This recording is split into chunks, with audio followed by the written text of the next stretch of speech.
everyone! Welcome to this channel. For today's video, nandito tayo ngayon sa St. Paul the Apostle Parish Church of Cabagan, Isabela.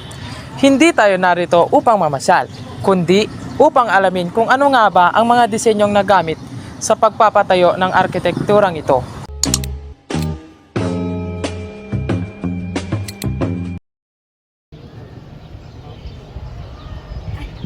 Bago natin alamin ang mga yan, tuklasin din muna natin kung ano nga ba ang kasaysayan na meron dito sa ating simbahan.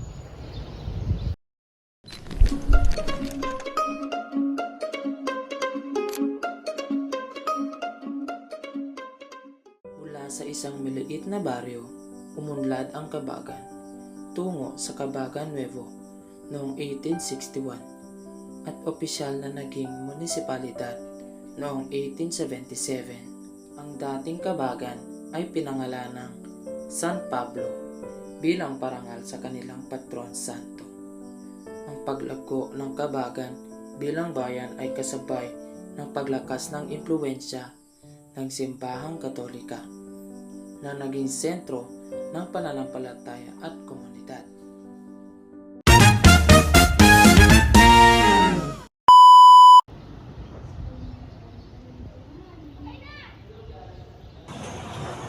Nalaman na natin ang kasaysayan ng simbahan nito, ay samahan niyo kami upang alamin ang arkitekturang disenyong nagamit at nakapaloob dito.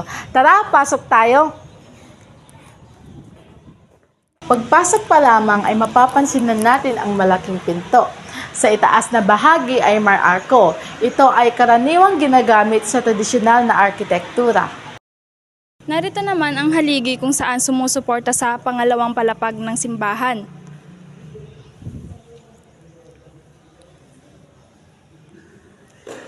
Diyan pumapesto ang mga umaawit o yung tinatawag natin na choir. Makikita naman natin sa istrukturang haliging ito na ang ginamit na disenyo ay may hahambing sa mga istruktura ng Rome.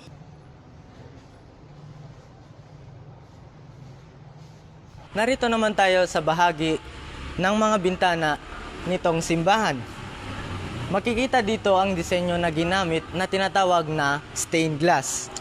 Ito ay isang uri ng sining na gumagamit ng mga piraso ng salamin na lumilikha ng imahe o disenyo. Kung makikita at napapansin natin ang mga stained glass na nakapalibot sa loob ng simbahan, ay talagang mamamangha tayo.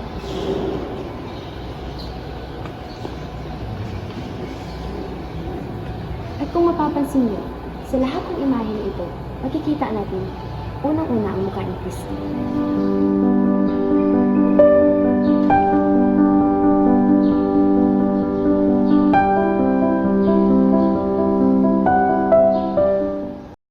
Ng bawat imahe na nabuo dito ang sakripisyo ni Kristo hanggang siya ay ipasok.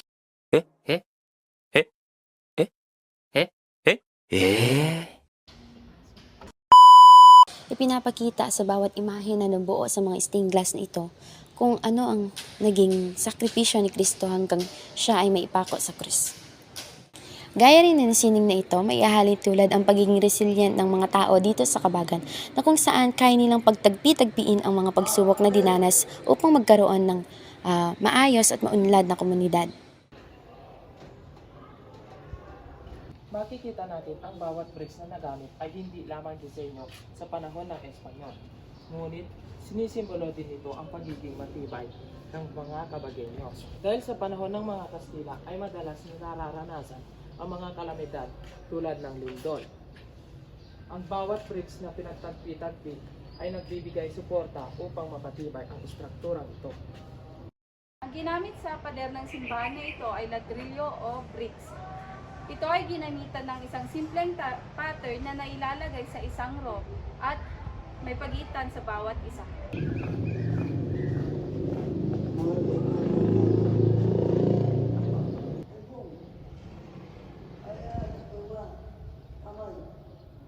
Ito ang nakikita natin sa ceiling na ito.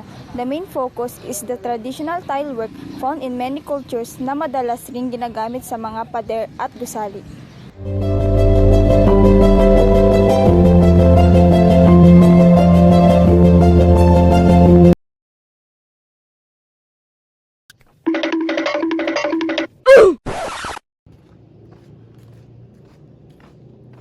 Noong panahon ng mga Espanyol, ang kampana ng simbahan ay nagsilbing orasan sa taong bayan.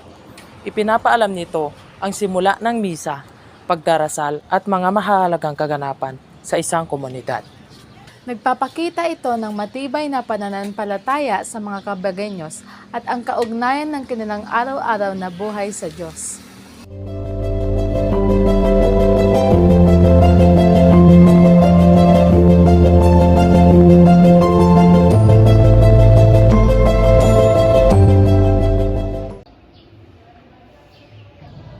Ang krus naman na ito ay hindi lamang isang disenyo, kundi isang pagpapakita ng sakripisyo at pagkakaisa na madalas makikita sa mga lokal na prosesyon at pinagdidiriwang tuwing mahal na araw.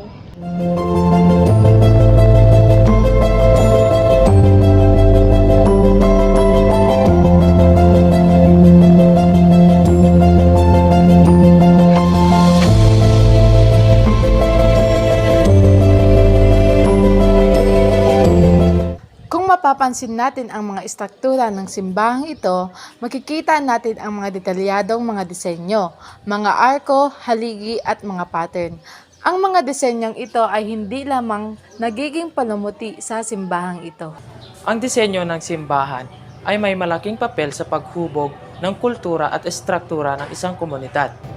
Bukod pa rito, ang estilo ng arkitektura ng simbahan ay nagbibigay ng natatanging pagkakakilanlan ng isang komunidad. Sumisimbolo ito sa pagkakaisa tuwing may pagdiriwang, prosesyon at mga mahalagang kaganapan tulad na lamang ng kasal, binyag at iba pa. Ang mga ganitong pagtitipon ay mas pinapatibay ang ugnayan ng mga Cabagueños. Sa panahon ng krisis tulad ng kaguluhan o kalamidad, ang simbahan ay nagsisilbing kanlungan ng mga tao.